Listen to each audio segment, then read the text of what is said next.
네, 제가 그 PPT 없이 이렇게 그냥 생으로 막 말씀하시는, 길게 말씀하시는 걸 진짜 오랜만에 들어본 것 같습니다. 집중해서 들으실 텐데 잘 들어주셔서 감사하고요. 저는 선생님 하신 이야기 중에서 이런 사람도 다 있는데 흙이 그렇게 미치도록 멋있을 수가 없다. 이런 사람은 저는 처음 본 것 같아요. 이렇게 미치도록 멋있는 대상을 선생님들은 갖고 계신가요? 막 이런 생각 들고, 여하튼 어떻게 들으시면서 혹은 영화를 보시면서 혹은 평소에 흙에 대해서 생각해 오셨던 것들, 혹은 그 책 내용이 사실 방대하기 때문에 선생님이 굉장히 일반적인 이야기들을 조금만 해주셨는데, 선생님들이 지금 앉아 계신 선생님들이 궁금한 것이나 막 공을 막 던지면 아마 유경수 선생님이 다 받아쳐 주실 거예요. 어떤 질문이나 느낀 점이라도 그죠? 해주실 거죠? 질문이나 느낀 점을 말씀해 주시면 좋겠습니다. 기후위기 시대의 흙에 대해서 궁금한 걸 물어주셔도 좋겠고요.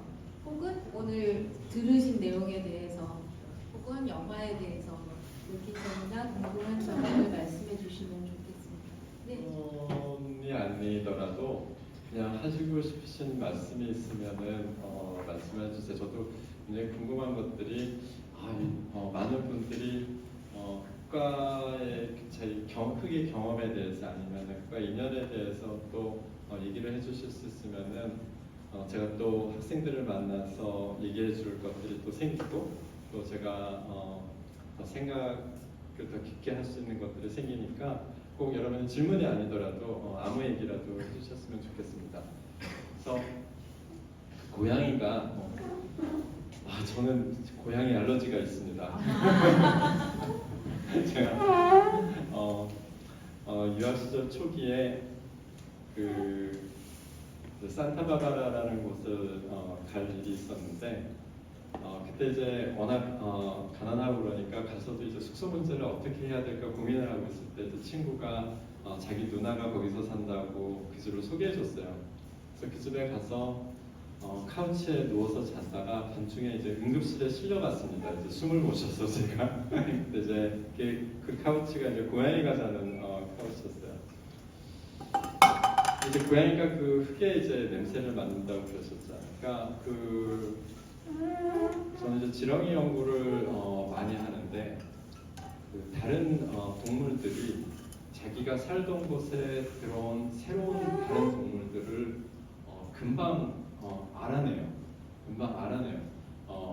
그래서 얼마 전에 이제 저희 동네에는 칠면조가 많이 사는데 그래서 아침에 집에서 나오면 어떨 때는 칠면조 떼가 이제 길에서 지나가고 있고 학교에 이제 제가 있는 건물 이름이 몰라우홀인데 몰라우홀에 들어가려다 보면은 이제 앞문에 이제 칠면조들이 있어가지고 잠깐 기다렸다 들어가고 이제 그래요. 근데 이제 칠면조들이 흙을 어느 순간부터 막 파는 거예요. 전에는 그런 걸 본 적이 없었는데 그러고 나서 알게 된 것이 제가 사는 미네소타에 한국 지렁이가 들어왔습니다. 그래서 그 점핑업이라고 저희가 부르는데 그런 이제 새로운 지렁이가 이제 들어오니까 근데 이제 그 아시아 지렁이가 들어오기 전에는 미네소타에는 그러면 그 토착 지렁이가 있었냐면 아니거든요. 그러니까 유럽종이 대신에 와 있었어요. 그 유럽종이 이제 와 있었는데 그 유럽 지렁이는 흙에 이제 깊이 들어가요. 깊이 들어가니까 이 칠면조들이 이제 사냥을 할 수가 없었는데 이제 한국에서 판 이 지렁이들은 그 낙엽층하고 밑에 강물층 그 사이에서 이제 사니까 그 칠면조들이 쉽게 잡아먹을 수가 있는 거예요. 그러니까 그 애들이 그거를 알아내고서 어느 순간에 알아냈는지 모르지만 그걸 어떻게 맛있다는 것을 아는 모양이에요. 그래서 그 다음부터는 그 칠면조들이 학교 그 캠퍼스를 돌아다니면서 흙을 막 파헤치고 다녀가지고서 이제 정원하시는 분들이 이제 골머리를 앓기 시작하더라고요. 그러니까 칠면조는 땅 위에 살잖아요. 근데 땅 속에 일어나는 것들을 이제 보는 거고 그런 면에서 이제 먹이 사슬이 이제 이루어져 있죠. 그리고 그 계절적인 면에 대해서도 말씀하셨는데 이제 고양이가 봄이 되면 이제 그런 일을 한다고. 제가 사는 미네소타는 겨울이 무지 추워요. 겨울이 무지 추워서 영하 한 27도는 한겨울이면 한 서너 번 봐요. 영하 27도 정도는. 그래서 제가 제 학생들이 그 토양의 온도를 많이 측정을 했었는데요. 이제 저희가 그 미네소타 수목원에서 토양 온도를 측정하고서 놀란 것 중에 하나는 거기에 있는 흙의 온도가 겨울에 0도 밑으로 내려가는 적이 없더라고요. 지상의 온도는 영하 27도, 영하 28도를 찍는데 이제 흙 속의 온도는 영하로 내려가는 적이 없는 거예요. 가장 낮게 내려갈 때가 0.5도, 0.5도에서 쫙 겨울을 지내요. 네. 진짜 그게 왜 그러겠어요? 네.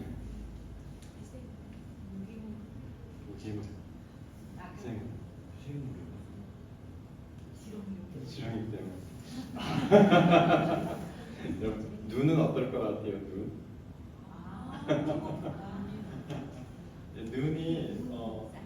눈이 쌓이면은 눈이 여러분 그 안에 공기방울이 어마어마하게 들어가잖아요. 어마어마한 절연체예요. 그래서 눈이 있으면은 공기는 되게 차가운데 이제 땅은 아직 지난 여름에 이제 온도를 기억하고 있으니까 그 열은 언제나 뜨거운 데서 차가운 곳으로 흐르죠. 그러니까 흙에서 이제 대기로 열이 나가야 되는데 열이 나가지 못하고 이 눈 때문에 이제 갇혀버리는 거예요. 그래서 온도가 더 이상 내려가질 않아요. 네.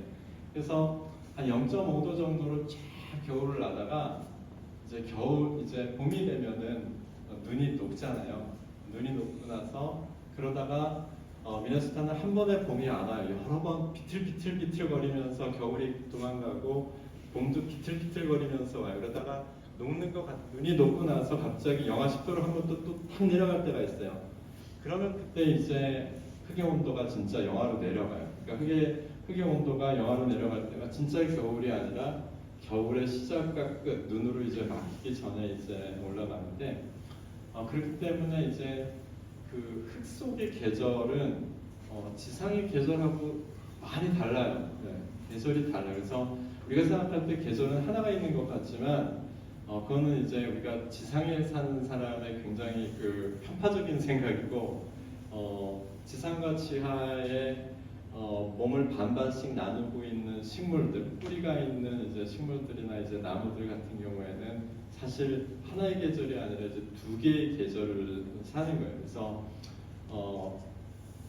이제 크게 이제 그 땅 위에 나무들은 봄을 보고 있을 때 땅 속에 이제 뿌리들은 아직 겨울에 있을 수도 있고, 만약에 이제 어떤 그런 것이 뒤바뀌게 되면은 위에 있는 나무들은 아직도 겨울이어가지고 광합성을 할 생각을 안 하는데 밑에 있는 뿌리들은 봄이 올 줄 알고서 물을 펌핑을 하려고 이제 할 때도 그런 여러 가지 이제 이상한 조합들이 일어나요. 그래서 이제 봄이 되고 그 다음에 이제 눈이 녹고 그 다음에 눈이 녹은 물이 이제 흙을 이제 빠져나가고 나면은 그때 이제 흙의 온도가 오르면서 이제 여러 가지 이제 미생물 작용이 다시 활발해지잖아요. 그러면서 이제 물이 지나가고 나면 이제 공기구멍들도 열리고 그러면서 이제 새로운 이제 이산화탄소만이 나오는 것이 아니라 그때까지 만들어졌던 가스 중에 나가지 못하고 있던 것들이 이제 나오게 되죠. 그 중에는 이제 메탄도 있을 수가 있고 여러 가지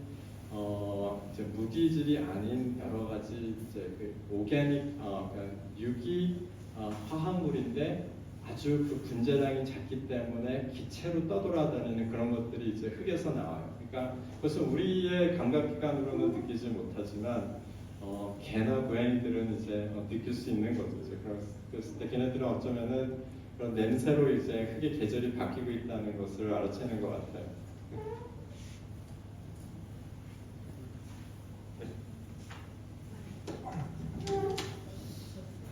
네, 이런 기회가 자주 올 것 같지 않아서 짧게 질문, 평소에 궁금했던 거 들어보면은 그 농사짓는 그 베테랑 같은 선배님들이만 너 저딴 거를 몰라서 질문하냐 할 것 같은 것도 포함해서 짧게 세 가지 질문을 좀 드리겠습니다. 네, 제가 짧게.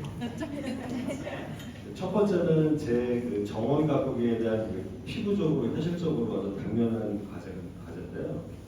제가 아까 원칙을 세웠다고 했는데 진흙이고 50cm 하면 바로 물이 안 빠지는 그런 거를 정원을 만들려고 하고 있습니다. 도전을 하고 그러다 보니까 뭘 느꼈냐면은 진흙이다 보니까 이걸 이렇게 퍼가지고 이제 텃밭을 만드는데 원칙이 있어요. 그 흙을 출입시키지 말고 이 안에서 정말 기적처럼 한번 만들자는 나름대로의 뭐 똥거집 같은 원칙을 세워가지고 그걸 해결하려고 하다 보니까 그 진흙이 조금 수분이 말라버리면 완전히 돌덩어리처럼 돼버리거든요. 그거를 경험해가지고 제가 1년 동안 뭘 했냐면은 그 진흙을 손으로 이렇게 잘게 부순 다음에 식물 잡초 같은 유기물을 또 한 겹을 쫙 깔고 또 잘게 진흙을 부셔가지고 또 깔고 완전히 그 적층 구조를 해가지고 그렇게 통나무도 넣고 이렇게 하고 있는데 그게 현명한 방법인지 그게 세월이 지나면 목조로 바뀔 수 있는지 그게 일단 첫 번째 궁금하고요. 두 번째는 그 나무를 심을 때 꼭 이런 얘기를 하잖아요. 꼭 물을 2번 넣어가지고 밑에 있는 공기를 빼라고. 그렇잖아요. 저는 이제 그것이 이제 옳다고 생각하고 그렇게 실천하고 있는데, 근데 가만히 생각해 보면은 그 흙 속에도 이렇게 간극들이 있어가지고 거기 가스도 이렇게 빠져나가기도 하고 산소도 숨을 쉬고 그러는데 왜 그걸 굳이 다 빼라고 하는 건지 그게 또 일단 갑자기 궁금해졌고요. 세 번째 짧은 질문은 식물이 뿌리를 갖고 지내는데 유기물이 있고 무기물이 있잖아요. 그 무기물은 제가 알고 있기로는 영양분이 없다고 들었거든요. 그거 없이도 과연 식물들이 뿌리를 갖고 살 수 있는 건지. 네. 첫째로 잘하시는 것 중에 하나는 이제 흙을 밖에서 들여오지도 않고 내보내지도 않고 안에서 이제 움직이시려고 그건 참 잘하시는 것 같아요. 제가 이제 한국에 살지 않고 이제 미네소타에 살다 보니까 자꾸 이제 미네소타 말씀을 드리는데 미네소타에는 호수가 12,000개가 있거든요. 호수가 정말 많아요. 그래서 집에서 5분 거리 안에 호수가 없는 그런 사람들이 드물어요. 그러니까 제 집에서도 5분만 걸어가면 이제 호수가 있어요. 네. 근데 그 미네소타에서 불법인 것 중에 하나가 이 호수의 물을 다른 호수로 옮기는 거, 이거는 불법이에요. 체포돼요. 왜냐하면은 그 침입종들을 이제 옮길 수 있으니까요. 침입종들을 한 호수에 들어와 있는 침입종들을 갖다 다른 호수로 옮길 수 있기 때문에 물을 옮기는 것은 불법이에요. 그럼 흙을 옮기는 것은 불법일까요? 아닐까요? 근데 아직 그런 법은 존재하지 않아요. 그래서 이게 왜 이제 문제가 되기 시작하냐면은 이제서야 흙을 움직임으로써 들어오는 침입종들이 있다는 것을 이제 사람들이 알게 되고 그것의 이제 파괴력을 이제 알게 되니까 이제 흙을 옮기는 거에 대해서도 이제 규제를 하자는 이제 움직임들이 있거든요. 그러니까 흙을 선생님 집 안에서 이제 움직이시는 거는 참 잘하시는 것 같아요. 벌써 3개를 주문을 해주셔서 벌써 다 까먹었는데 그다음에 이제 생각나는 대로 이제 말씀을 드리자면은 맨 마지막에 이제 그래도 기억이 나요. 그래서 광물에서 이제 말씀을 하셨는데 보통 그 농사 지으시는 분들은 다 아시지만 이제 보통 질소랑 그다음에 그다음에 이제 칼리 이렇게 3가지를 필수적인 영양소로 이제 얘기하시잖아요, 그죠? 근데 이제 질소는 대기 중에서 결국 오는 건데 그 인하고 칼리는 결국 광물에서 오는 거예요. 이제 광물이 이제 풍화작용에 의해서 거기에 있는 광물들이 이제 녹으면서 나오는 인하고 칼리, 그다음 뭐 칼슘, 마그네슘 이런 것들이 이제 무기 양분이 되는 거니까요. 이제 그 광물과의 접촉이 이제 필요한 거죠. 그래서 식물들 같은 경우에 지금 우리는 이제 온대 지방에 살지만 이제 열대에 가잖아요. 열대에 가면은 이 흙이 굉장히 비옥도가 떨어져요. 왜냐하면은 워낙 고온이고 워낙 비가 많이 오니까 흙 속에 있는 광물들의 그 풍화작용이 갈 수 있는 데까지 다 가가지고 인이고 칼슘이고 마그네슘이고 이런 것들이 다 이제 흙 밖으로 빠져나가 버린 거예요. 그러니까 그 식물의 입장에서는 그 인하고 칼리가 굉장히 중요한데 그런데 인하고 칼리가 이제 너무나 이제 고갈된 이제 땅 속에 살다 보니까 그 그 뿌리들의 역할이 굉장히 중요해져요. 그래서 그런 연구들이 있으니까 더 고갈된 흙 속에 살수록 뿌리의 잔뿌리의 밀도가 높아져요. 그러니까 뿌리가 더 많아져서 더 많은 광물들을 건들 수가 있어야지 더 많은 이제 그중 그 적은 양 인중에서도 이제 받아올 것 아니겠어요? 네. 그런 이제 연구들이 있어요. 그러니까 그 광물과의 이제 그 접촉들이 이제 굉장히 중요하고 그 다음에 이제 그런 어떤 그 흙 속에 공간이 있으면 안 되는 것이냐? 여러분 생각에 흙이 이렇게 왜냐면 우리가 걸을 수 있잖아요. 그러니까 여러분 다닌다고 해서 흙이 무너지지 않죠. 네. 그러면 흙 속에서 빈 공간이 몇 %일 것 같아요? 몇 %일 것 같아요? 약 25%. 25%. 물이 있으면. 물도 25%. 네, 물도 25%. 그러니까 물이 있는 공간하고 물도 없는 공간 25% 합하면은 50% 그죠? 그러니까 흙이 우리가 걸어 다니지만 50%는 빈 공간이에요, 그죠? 네. 그러니까 그 어떤 우리가 고형이라고 부르는 고체 물질은 흙의 반 정도예요. 그리고 50%는 비어 있어요. 그리고 50%가 비어 있는데 이제 물이 들어가잖아요. 이제 물이 들어가고 이제 여기서 물이 빠지고 그러죠. 네, 물이 빠지고. 근데 여러분 생각할 때 흙을 젖은 흙을 손에 들고 있잖아요. 손에 들고 있으면은 물이 뚝뚝 떨어지겠죠. 근데 이제 물이 다 떨어지고 나서 흙이 완전히 말라요? 아니면 아직도 젖어 있어요? 젖어 있죠. 그럼 그 물들은 왜 거기 중력 때문에 안 떨어지고 붙어 있어요? 그러니까 공간이 있기 때문에 공급 때문에. 그렇죠. 공극에 있는 모세관 현상 때문에 붙어 있는 물들이 있어요. 네.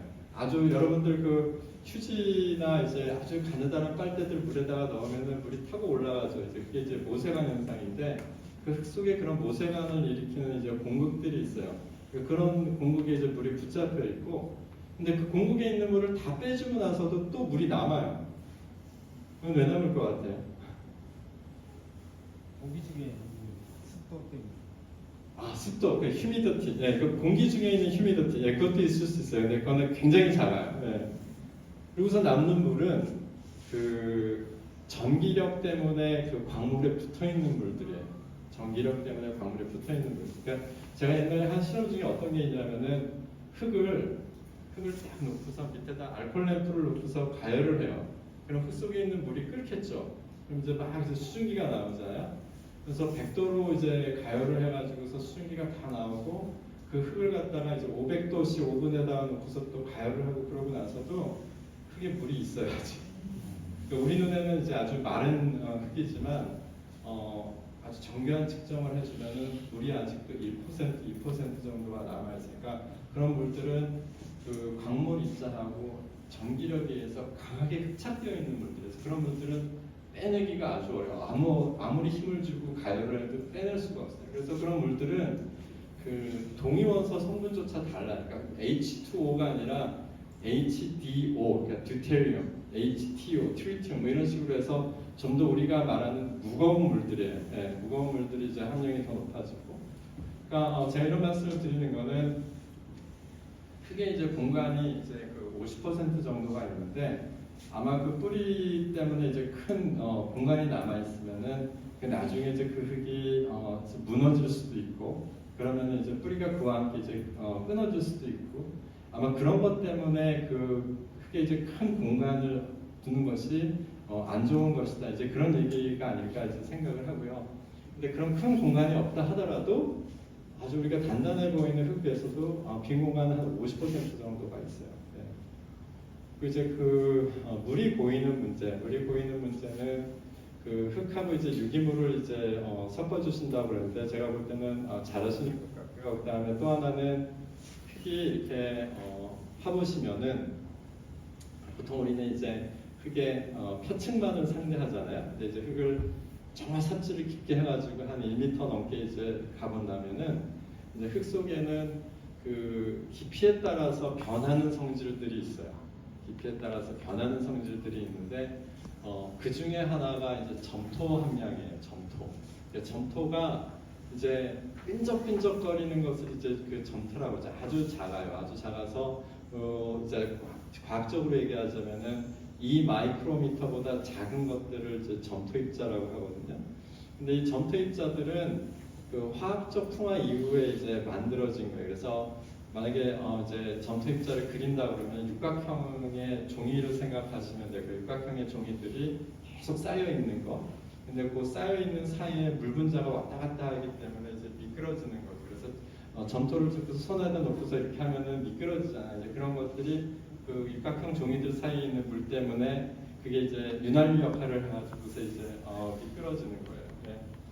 근데 그런 점토의 함량이 보통 흙의 깊이에 따라서 달라지는데 가장 우리가 흔하게 보는 거는 흙의 이제 표층에는 이제 점토 함량이 낮다가 한 30cm 정도 이제 내려가면 이제 점토 함량이 이제 높아지기 시작해요. 그래서 어느 정도 이제 높아지다가 다시 더 깊이 내려가면 이제 점토 함량이 이제 줄어들죠. 점토 함량이 줄어드는 거는 이제 그 밑에는 모암 아니면은 충족토 같은 경우에는 그 퇴적 물질 같은 것들이 있으니까 이제 그래요. 근데 이제 그런 이제 그 점토의 그런 깊이에 따른 이제 함수가 만들어지는 이유는 물이 움직이잖아요. 물이 밑으로 내려가면서 그 자그마한 점토 입자들하고 같이 움직여요. 그래서 이제 밑에 내려가면서 이제 그 점토 입자들이 이제 쌓이기도 하고, 그 다음에 흙 안에서 그 여러분들 그 산성도를 측정하시기도 할 텐데 이 산도도 바뀌어요. 그 산도가 바뀜에 따라서 그 점토 입자들의 움직임도 또 같이 달라져요. 그런 여러 가지 이유들 때문에 점토들의 이제 그 함량이 깊이 한 40에서 한 50cm 정도에서 이제 피크를 이루거든요. 근데 이거 모든 흙에 따라서 달라요. 모든 흙에 따라서 다 다른데 아주 일반적인 얘기예요. 그렇기 때문에 만약에 그런 그 점토가 있는 흙이 있다면은 그 점토가 상대적으로 작은 깊이의 흙하고 이제 섞어주실 수도 있으실 것 같아요. 네, 감사합니다. 저는 그 책 읽은 소감하고 질문을 좀 드리고 싶어요. 네.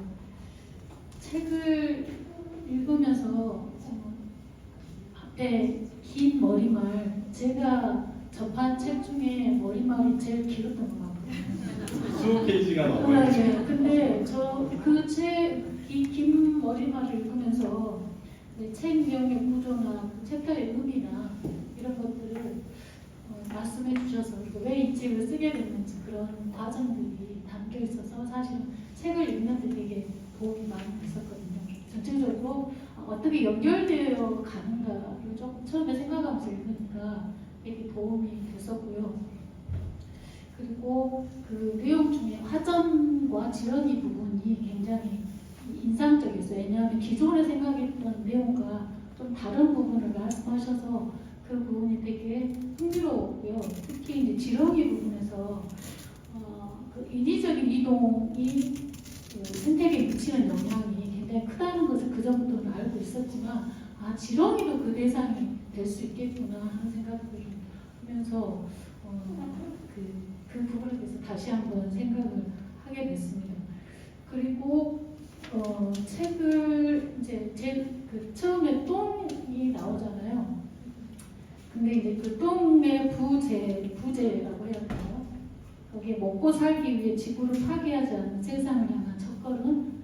저도 이 부분에 대해서 굉장히 공감을 했고 그 전부터 이런 비슷한 생각들을 좀 하고 살았어요. 그래서 집에서 제가 자원순환을 조금 해보려고 집에서 나오는 대부분의 유기물을 다 퇴비감에 같이 모아서 퇴비화를 좀 시키고 있는 중인데 그러면서 제가 화장실, 그러니까 저에 대해서는 따로 모아서 퇴비감에 갖다가 모으거든요. 이렇게 한 이유는 화장실에서 물을 너무 많이 쓰는 것에 대해서 문제점을 그 전부터 좀 생각을 하고 있어서 이렇게 대소변을 수세식 화장실에서 내리지 않으면 물도 절약이 되고 이 대소변을 정화시키는 데 들어가는 뭐 많은 에너지와 화학적인 이런 약품들을 조금 절감할 수 있겠다 생각이 들고 이거를 다시 땅으로 돌리면 땅이 좀 풍부해지겠다 이런 생각들을 하면서 지금 이제 제가 직장을 안 갖고 있기 때문에 그것을 집에서 지금 실제로 해보고 있어요. 그래서 제가 하루 중에 가장 잘한다고 생각하고 뿌듯한 일이 대변을 그러니까 그 대변통에 대변을 모으고 소변통에 소변을 모으는 것이 사실은 저한테 하루 중에 가장 의미 있고 보람된 일이라고 생각을 하고 있거든요. 근데 이 제목이 이렇게 먹고 살기 위해서 지구를 파괴하지 않는 세상을 향한 첫걸음이라는 이렇게 부제를 쓰셔서 굉장히 공감이 됐습니다.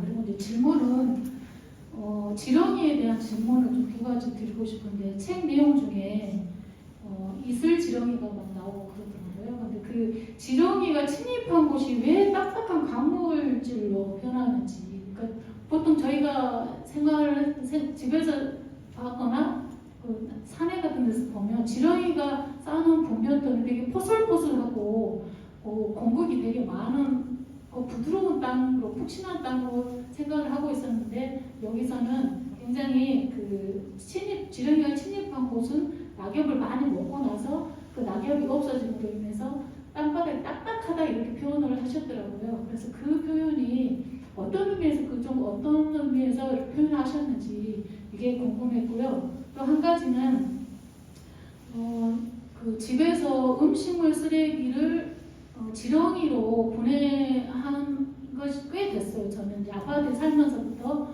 하다가 지금은 이제 주택에 사는데 이거를 그냥 처음에는 이렇게 상자에서 하다가 몇 년 전부터는 그냥 부엉더미에 그냥 넣어놨어요. 근데 얘가 잘 살더라고요. 번식도 많이 하고 그리고 분변토를 굉장히 빠르게 만들어내기 때문에 그거를 가져다가 따로 쓰기도 했어요. 근데 이제 퇴비관을 실제적으로 만들면서 퇴비를 하면서 한 2년 동안 퇴비를 발효시키면 온도가 올라가면서 병균이 죽고 그다음 씨앗들도 죽는다. 그래서 2년을 숙성시키라고 책에 나와 있어서 제가 2년째 지금 숙성을 시키는데 그리고 온도계도 꽂아놓고 이렇게 관찰을 해보고 있는데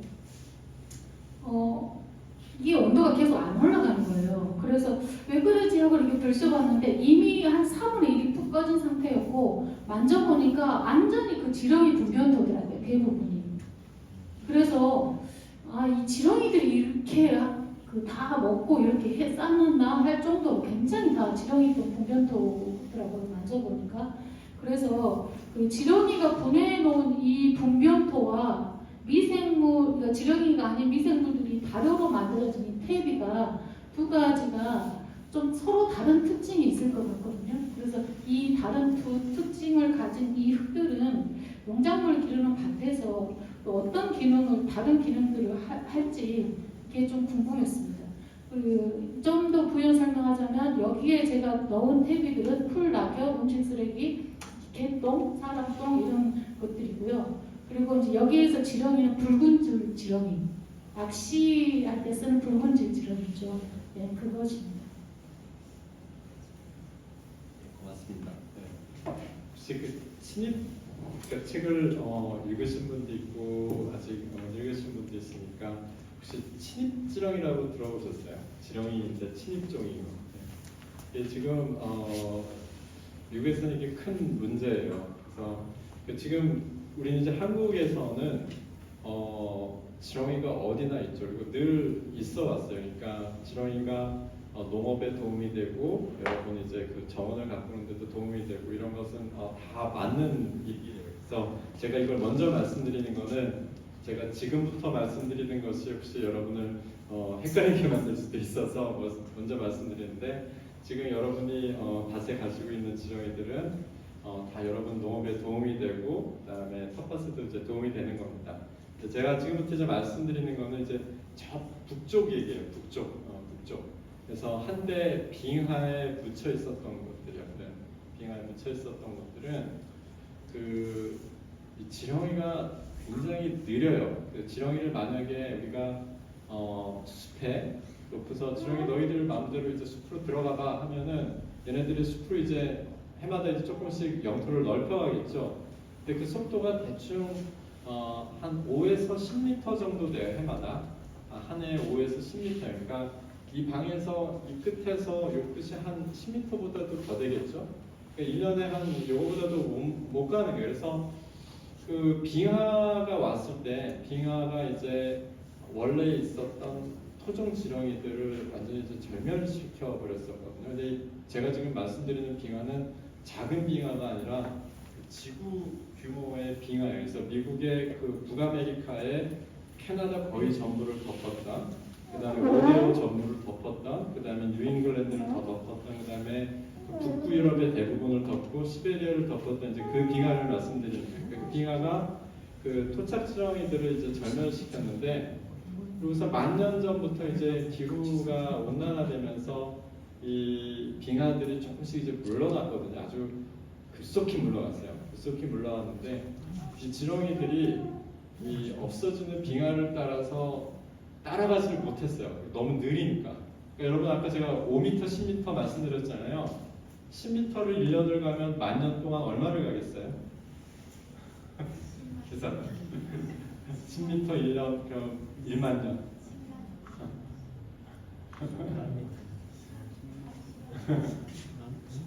10만 년. 10km 말씀하셨고 한 대충 100km 정도 되니까 10km나 100km나 거기서 거기에. 그러니까 100km면은 여기서 아까 올 때 보니까 여기서 목포까지 그냥 120km 이렇게 되는 것 같더라고요. 그러니까 많이 못 가요. 많이 못 가요. 그러니까 빙하가 물러나고 나서 이 어마어마한 땅에 이제 숲하고 초지가 다시 들어오는데 지렁이는 못 쫓아가는 거예요. 그래서 이 광대한 땅, 그러니까 캐나다랑 오데오 주변, 미국의 뉴잉글랜드, 북부 스위든, 노르웨이, 뭐 핀란드, 그다음에 러시아, 스웨덴 전체가 지렁이가 없는 상태로 생태계가 지난 10,000년 동안 진화해 왔어요. 10,000년 동안. 그런데 상황이 갑자기 바뀐 거예요. 그러니까 미국 같은 경우에는 유럽 사람들이 이제 이주해 오면서 이주해 올 때 뭐 가지고 와요? 그러니까 농작물들을 가지고 오잖아요. 농작물들을 가지고 오고 이제 가축도 데려오고, 그러니까 농작물들 중에는 이제 흙을 같이 이제 가져오기도 하고, 그러니까 이제 그거에 따라서 이제 유럽 지렁이가 이제 들어와서 이제 조그만 이제 밭이라든가 이런 데서 시작을 해가지고 이제 숲으로 들어가게 된 거예요. 숲으로 들어가게 되고, 또 낚시할 때 지렁이 미끼 쓰잖아요. 그래서 지렁이 미끼로 이제 낚시하고 나서 남으면은 그냥 숲에다가 던지고 가고, 그럼 걔네들이 또 이제 침입해서 나가고, 이제 그런 상황이 이제 생기면서 갑자기 이 지렁이들이 이제 숲의 생태계를 굉장히 짧은 시간에 순식간에 이제 바꿔놓았어요. 그러니까 여러분 이거 생각할 때 우리는 원래부터 지렁이가 있는 곳에서 살았기 때문에 지렁이가 좋은 거라고 생각을 하고, 그래서 지렁이의 중요성을 알고 있는데 이렇게 중요한 지렁이가 10,000년 동안 없기 때문에 아주 고유하게 진화한 그런 생태계에 들어갔을 때는 또 그만큼 커다란 임팩트를 만들어낸 충격을 가져요. 이제 그 중에 하나가 뭐냐 하면은 이제 유기물층을 없애는 거예요. 유기물층을. 그래서 특히 이제 북부 지역에 가면은 이 유기물층이 굉장히 두꺼워요. 빨리 썩지 않으니까 온도가 낮아서. 그래서 이제 미네소타 같은 경우에도 지렁이가 없는 그런 숲에 들어가면은 유기물층이 한 10cm 정도 두께가 돼요. 그래서 그런 데를 걸으면은 푹신푹신해요. 정말 발밑이 푹신푹신해요.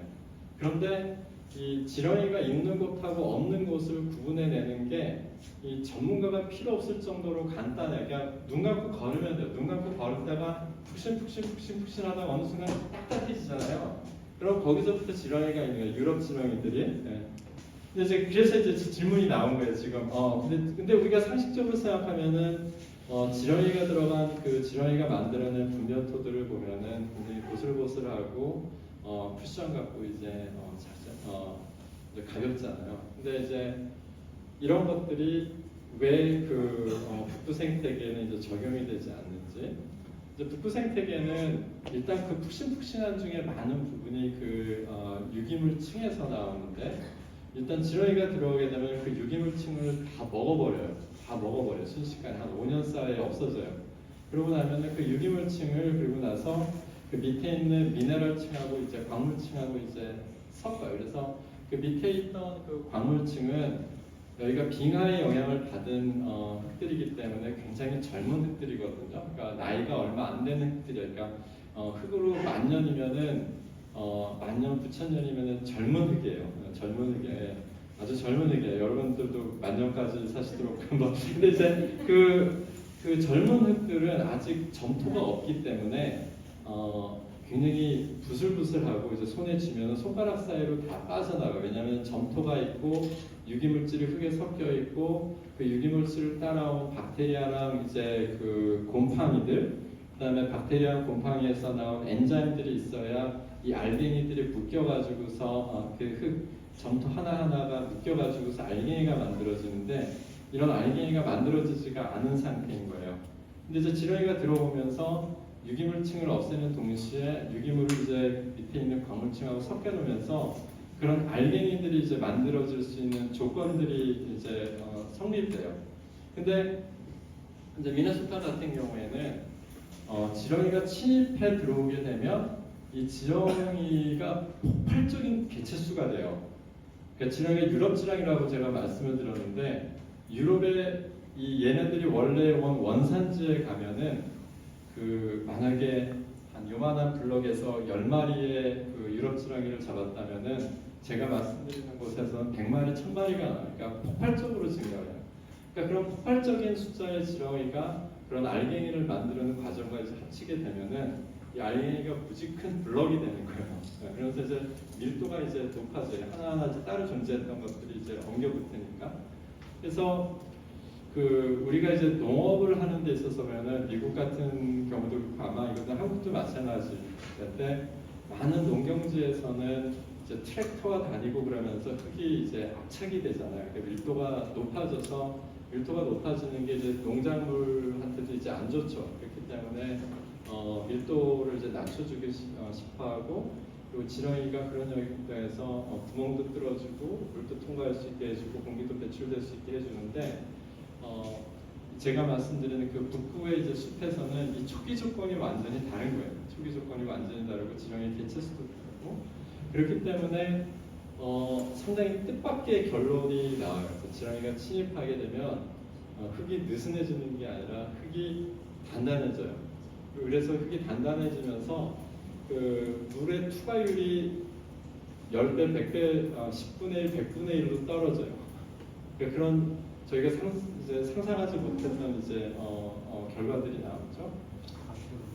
그다음에 또 다른 질문은 지렁이의 분변토하고 이제 다른 나머지 토양하고 이제 다른 점들인데 그 연구들을 보면은 그 지렁이 이제 분변토들이 이제 주변의 다른 흙들보다 유기물 함량이 높거나 아니면 질소 함량이 높거나 그다음에 또 이제 그 산화철의 농도들이 높아요. 왜냐하면은 그 지렁이들이 유기물을 먹으면서 동시에 이제 그 광물들을 먹으면서 이제 안에서 섞어주니까요. 여기서 굉장히 재밌는 것 중에 하나는 그 여러분 혹시 표면적에 대해서 생각을 해보셨어요? 표면적? 그러니까 가령 제가 이 노트북이 있으면은 이게 3차원의 물질이지만 표면적이 있잖아요. 그죠? 표면들. 흙이 1g이 있으면 그 안에 어느 정도의 표면적이 있을 것 같아요? 1g이 있으면. 그래서 사실 흙이 어떤 종류이냐에 따라서 달라요. 근데 이제 점토 같은 경우에는 1g의 점토를 가지고 있으면은 한 100스퀘어미터, 그러니까 10m, 10m 이 정도의 면적이 1g 안에 있어요. 근데 이게 철분이 되잖아요. 철분 아이론 옥사이드. 그러면은 1000스퀘어미터까지 나와요. 1g에서. 그래서 그 헤마타이트 같이 이제 특별히 이제 굉장히 서비스, 그러니까 표면적이 높은 것들은 어떤 특별한 종류들은 1g을 가지고 있으면은 그 미식 축구장 사이즈만큼의 표면적이 나와요. 1g에. 이렇게 무슨 얘기냐 하면은 만약에 우리는 이제 몸이 크잖아요. 이제 알갱이들에 비해서 만약에 우리가 아주 작은 박테리아라고 이제 우리가 생각을 하면은 그런 이제 광물질의 표면 위에서 이제 움직이게 되는데 그 광물질의 표면적이 어떤 물질이냐에 따라서 10배, 100배, 1000배, 10,000배가 달라지는 거예요. 특히 이제 그 산화철 같은 것이 있으면은. 근데 그 산화철의 이제 함량이 지렁이를 통과하면서 바뀌어요. 이게 왜 그러냐면은 이 흙은 대체적으로 이제 만약에 물에 묻어 있는 흙이 아니라면은 현기성이 아니라는 건 이제 산소가 이제 왔다 갔다 한다는 뜻이죠. 근데 지렁이의 내장, 그러니까 지렁이의 내장까지 이제 우리가 좀 들어가야 되는데 지렁이가 그 유기물질하고 강물질을 같이 먹어가지고서 그것들이 이제 지렁이의 내장을 통과한단 말이에요. 그런데 지렁이의 내장에서는 그 산소의 농도가 거의 제로로까지 떨어져요. 제로로까지 떨어져. 지렁이의 내장에서는. 그럼 무슨 일이 일어나냐면은 그 산화철, 그러니까 그 흙 속에 있었던 광물 중에 그 철 있죠, 철이 환원이 돼요. 그러니까 철이 보통 Fe가 이제 철이 그 2개의 플러스를 가진 아이온으로 일 수도 있고 3개의 플러스를 가진 아이온일 수도 있는데 이제 산소가 없어지게 되면은 이게 환원이 되면서 그러니까 같은 철이지만 화학적인 작용이 바뀌어요. 그러면서 이렇게 되면은 그 철들이 광물에서 나와가지고 물에 녹아요. 그 철이 잘 안 녹는다고 생각하지만 철이 현기성일 때는 녹아요. 그래서 가끔씩 그 쇠파이프 같은 데서 여러분 그 벌건 녹들을 보죠. 벌건 녹들이 왜냐하면은 물이 통하는 어딘가에서 현기성인 데가 있어갖고 그 철이 녹았다가 나와가지고 공기를 만지면서 갑자기 산화되면서 이제 붉은 철로 이제 떨어지는 거예요. 네. 그래서 이제 내장을 이제 이 광물이 지렁이 내장을 통과하면서 그 산화철이 환원이 되면서 이제 물에 녹아서 그 물에 녹은 상태로 이제 흙과 함께 통과를 해가지고서 이제 지렁이의 다른 끝에서 이제 나오게 되면은 다시 이제 공기 중으로 나오는 거잖아요.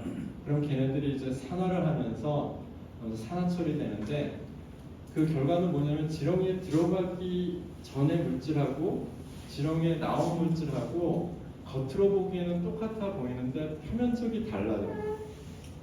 표면적이 어떨 때는 10배로 넓고 20배로 넓고 30배로 늘어요. 그러니까 무슨 얘기냐면은 지렁이가 만들어내는 이제 분변토는 지렁이가 먹기 전에 분변토랑 이제 다른 성질을 가지게 되는데 그 중에 하나는 이제 표면적이고 그 표면적이 넓어진다는 것은 무슨 얘기냐 하면 유기물질이 들러붙을 수 있는 데도 많다는 것이고 다른 어떤 영양분이 들러붙을 수 있는 데도 이제 많다는 뜻이에요. 그래서 지렁이가 이제 지렁이가 있기 때문에 지렁이 속을 통과하는 흙들은 주변의 흙하고 이제 다른 이제 성질을 갖게 되는 것이죠. 네. 충분히 대답이 되었는지 모르겠어요. 몸은 말입니다. 네. 그 반도에 있어가지고 빙 둘러 톱니바퀴 같은 그 들고 난 그 작은 만들이 제가 알고 있기로는 크고 작은 50여 개의 크고 작은 간척지들이 지금 돼 있거든요. 근데 아까 영화에서 보니까 진도에서 그분도 그 역간척에 대해서 좀 얘기가 나왔었는데 공에서도 한 10여 년 그 전에 그 역간척에 대한 얘기가 좀 사회에 쓰는 사람들 얘기를 좀 하다가 지금 말았는데요. 거기가 지금 거의 다 그 업자들이 태양광을 하지 않을까 앞으로 그렇게 급속도로 변할 것 같은데 세계적으로 그렇게 역간척이 돼가고 있는 데가 혹시 아시는 데가 있는지 몇 군데나 좀 혹시 아시면 좀 말씀해 주시면 좋겠습니다. 제가 여기 오기 전에 장흥에 있었고 바로 그 전에는 진도에 있었어요. 그래서 진도에는 이제 진도 학회라고 해가지고 진도와 관련된 연구를 하시는 분들이 1년에 한 번 정도씩 모이셔가지고서 진도와 관련된 여러 가지를 이제 토의하시는데요. 그 중에 자연환경 신탁에서 오신 이제 전재경 박사님이라는 분이 계셨거든요. 근데 그분이 지금 그 진도가 있으면은 바로 앞에 이제 그 명량이 있잖아요. 명량이 있고 그 명량 너머에 이제 혈도라는 데가 있어요. 근데 그 혈도 주민들이 지금 또 역간척을 추진하고 있어서 그 자연환경 스타분들하고 이제 같이 일을 하고 계시거든요. 그래서 그 주민분들 이제 주민 대표분도 같이 오시고요. 그래서 제가 그 지금 선생님께서 그 저한테 물어보신 질문, 똑같은 질문을 그 전재경 박사님한테 했어요. 그러니까 다른 데서 성공적인 사례가 있는지.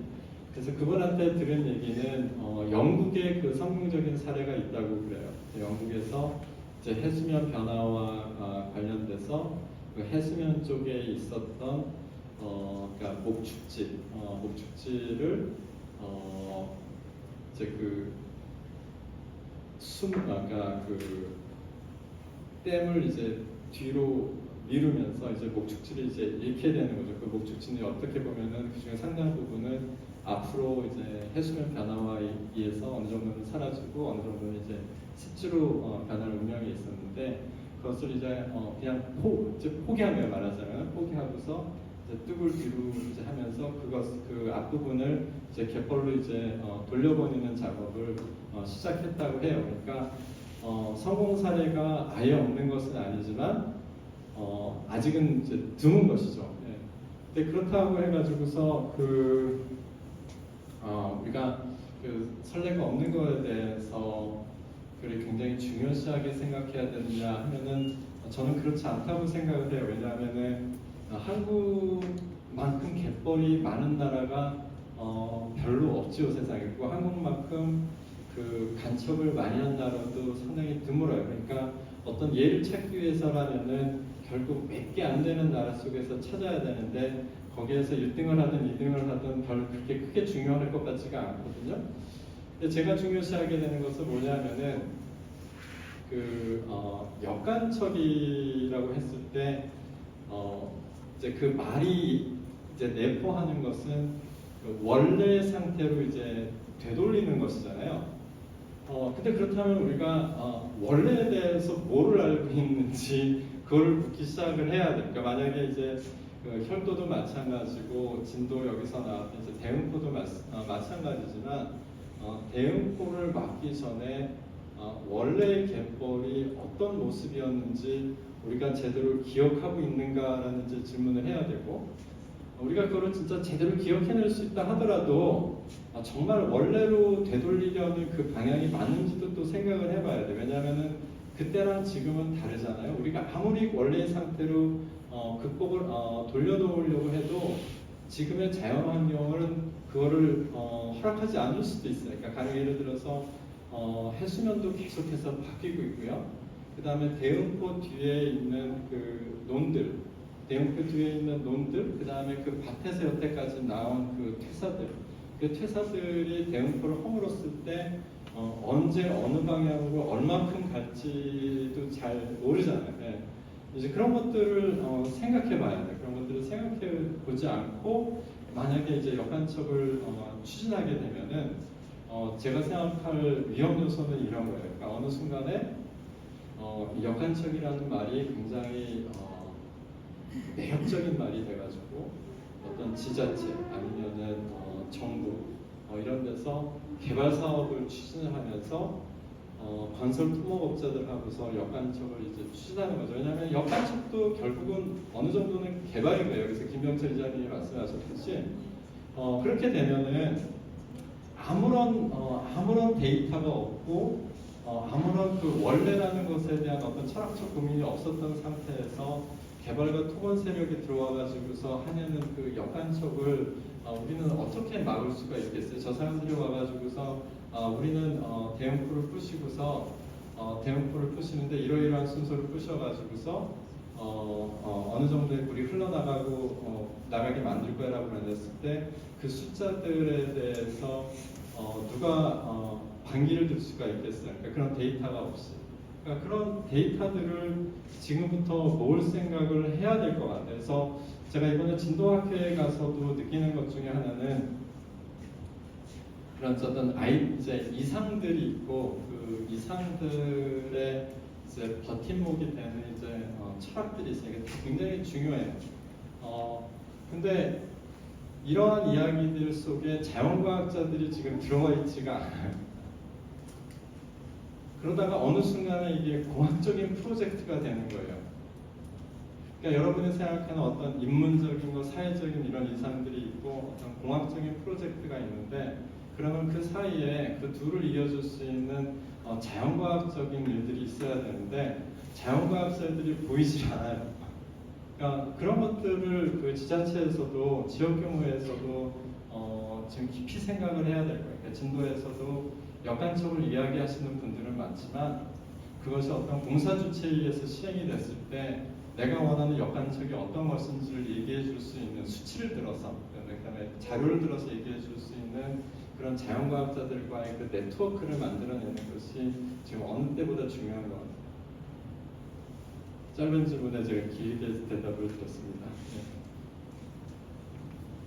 오늘 여기까지 경남 창원에서 온 이제 첫 번째 목적이 이 질문을 드리려고 왔는데 저는 이제 농사를 짓고 있는 농민이기 때문에 항상 두 가지 벽에 부딪힙니다. 제가 이제 가장 건강한 식재료를 생산하고 싶은데 두 가지 문제고 첫 번째는 흙, 두 번째는 물이라는 두 가지. 첫 번째는 흙, 두 번째는 물이라는 장애에 부딪혀요. 흙은 제가 아는 지식으로는 70년대 이후부터 이제 화학 제품들이 땅에 들어가기 시작했습니다. 석유, 비료, 농약, 제초제 그리고 그거를 통해서 또 물도 제가 있는 곳이 또 낙동강이 있습니다. 이명박 때 4대강을 하면서 그 볼을 만들기 시작하면서 녹조 현상이 생기기 시작했습니다. 그 물을 저희들도 실제로 쓰고 있고 뭐 전국에 다른 또 4대강 사업을 했는데 녹조가 생긴 녹조 안에 또 마이크로 시스템을 다른 물질이 있고 저 오염된 흙과 오염된 물을 빨리 정화시킬 수 있는 방법은 없을까? 그 질문을 오늘 드리려고 교수님을 데리고 왔습니다. 지금 최종적인 목표가 뭐 식재료를 농민들이 건강한 식재료를 생산하려고 하는데 그 두 가지 장애가 항상 지하수도 문제가 있고 모든 게 저희 나라뿐만이 아니고 전 세계적으로는 문제겠지만 그 오염된 흙과 오염된 물을 정화시킬 수 있는 방법이 교수님 나름대로 계신지 있으신지 그 질문을 드리려고 청와에서 여기까지 왔습니다.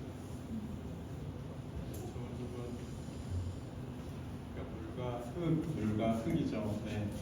그러니까 그 정화시킬 수 있는 기술은 제가 공부하는 밖의 영역이고요. 네, 제가 저희 과에 있는 다른 교수들, 그 다음에 이제 저희 학교에는 저희 과 말고도 여러 이제 과가 있어요. 이제 환경공학, 뭐 지리학 이런 쪽에 가면은 특히 이제 환경공학 쪽에 가면은 그런 물을 정화하는 기술을 이제 연구하는 이제 연구진들이 있죠. 그래서 제가 그런 기술적인 문제에 대해서는 크게 이제 말씀을 드리려면 이제 전공 분야를 벗어나야 되기 때문에 너무 많이 벗어나야 되기 때문에 말씀을 못 드리겠고 그 물에 대한 이제 그 물의 오염에 대한 얘기를 할 때 흙이 같이 언급이 되는 경우를 보시나요? 그래서 제가 볼 때는 물이 언급이 될 때 흙이 같이 얘기되는 경우는 많이 없는 것 같아요. 그러니까 물이 얘기가 되면 이제 지하수 문제가 되거나 아니면 이제 강의 문제가 되고 흙이 같이 얘기가 되지 않는데 제 생각에는 흙 그다음에 땅, 그다음에 땅과 강, 이제 흙과 지하수, 흙과 강 이런 관계에 대해서 우리가 많은 얘기들을 해야 될 것 같아요. 그 부분은 이제 굉장히 어떻게 보면은 이제 네트워크의 문제이기도 하고, 그러니까 서로 배워가는 과정일 수도 있고, 또 이제 우리 아이들한테 이제 가르치는 것이 될 수도 있는데, 가령 예를 들어서 제가 이제 그 남도 쪽에서 가장 익숙한 곳은 이제 진도니까요. 진도에 대해서 잠깐 말씀을 드리면, 그 2년 전에 제가 비가 많이 오는 6월에 진도에 일주일 있은 적이 있어요. 그래서 비가 이제 이틀 내리고 진도 바닷가에 가니까 바닷가가 다 흙탕물이에요. 바닷가가 다 흙탕물이에요. 그러면 그 흙이 이제 어디선가 이제 와야 되는데 그 흙탕물을 따라다가 보면은 그 간척지 이제 간척문이 있으면 간척문에 이제 수문이 있잖아요. 수문이 이제 비가 많이 오면 이제 열게 되죠. 그럼 그 수문을 통해 가지고서 이제 흙탕물들이 막 나와요. 그럼 이제 그 수문 너머를 들어가면 이제 논이 있는데 간척논이 있는데 간청론에 이제 수로가 있잖아요. 그리고 수로가 있으면은 수로가 분기가 되고 또 모이고 그러잖아요. 그 수로들을 따라가다 보면은 어떤 지점들이 있냐면은 한쪽 수로는 산비탈에 있는 밭에서 오고 한쪽 수로는 안에서 있는 논에서 오는데 그 두 물의 색깔이 달라요. 이제 밭에서 오는 물들은 이제 거의 흙탕물이에요. 그래서 그 흙탕물들을 또 따라서 이제 밭으로 올라가게 되면은 밭의 침식이 진짜 어마어마해요. 어마어마해요. 그 산지 비탈의 이제 흙의 침식이 어마어마해서 많은 진도의 경우에는 흙의 깊이가 그 밑에 있는 기반함까지의 깊이가 한 40cm밖에 안 되는 것 같아요. 그러니까 흙이 그렇게 이제 얕고 그 다음에 또 제가 이제 갔던 이제 마을 같은 경우에는 이제 밭이 지금 굉장히 빠른 속도로 버려져요. 밭이 이제 빨리 버려지는데 그렇기 때문에 그 버려질 것을 대비해서 그런지 버려질 것을 알고 있기 때문에 그런지 많은 흙들이 제대로 관리가 안 되고 있어요. 그래서 흙들을 보면 대부분 이제 유기물질 이제 함량이 이제 굉장히 낮아요. 그러니까 대부분 이제 황토색이고 그리고 그 위에 어떤 피복작물이 있는 경우가 드물고 대파밭 같은 경우에는 대파 말고 나머지는 다 그냥 맨 흙이고 어떨 때는 그 로터리를 한 다음에 아무런 그 보호 없이 그냥 맨 땅이 이제 노출돼 있고 그런 상태에서 비가 오게 되면은 뭐 하루 이틀이면은 벌써 밭 여기저기 이제 골이 파이고 이제 침식이 시작이 되고 그 흙탕물이 이제 도랑을 통해 가지고서 이제 바닥까지 나가게 되는데 그런 흙들 자체도 이제 그 탁도를 이제 올리기 때문에 이제 강 그다음에 수로 그다음에 바다의 이제 수질을 떨어뜨리